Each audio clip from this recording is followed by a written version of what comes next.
Greetings Multiverse! Well, it's still over a year away as we record this. Like most of you, we are massively excited for Rocksteady's Suicide Squad Kill the Justice League. Outside of the DC fandom reveal though, there hasn't been much revealed so far, not even gameplay, which is why we're not too surprised there's already some confusion about Suicide Squad and how it plays. And we're here to clear up that confusion, although it might not be what you want to hear. Let's get this out of the way now. If you're expecting Suicide Squad to play like Batman Arkham Knight, like Harley Quinn in a DLC story perhaps, get that out of your mind right now. Suicide Squad Kill the Justice League is a shooter.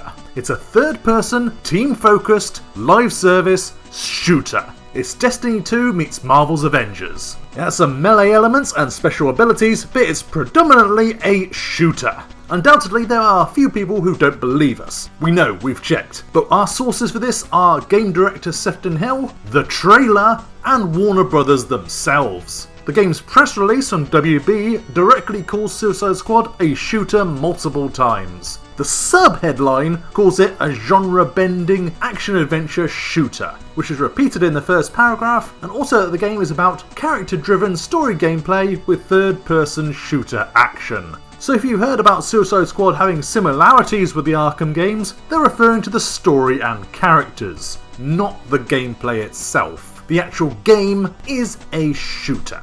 The press release goes on to mention about how the squad members will have their own abilities, skills and ways of getting around, but there'll also be a variety of weapons to customise. Much like in Fortnite, Destiny or even Call of Duty, the game's going to be all about the weapons. This was confirmed by Sefton Hill himself at Fandom. So the game is a hybrid of Rocksteady's experience in bringing characters like Batman to life, that superhero empowerment, combined with really powerful, awesome gunplay of them. So each one of them has a richer move set, more things you can do, and more skill required to master them. And then you can combine that with the gunplay, the awesome weapons you're developing over the course of the game. Now, Sefton also says that each character has a rich moveset, special abilities, and melee attacks. The gunplay seems to be the main focus of the gameplay. Games like Halo, Destiny, and Warframe all have melee attacks and special abilities, even executions, but they are still shooters at heart. No matter which way you slice it, predominantly Suicide Squad is a shooter.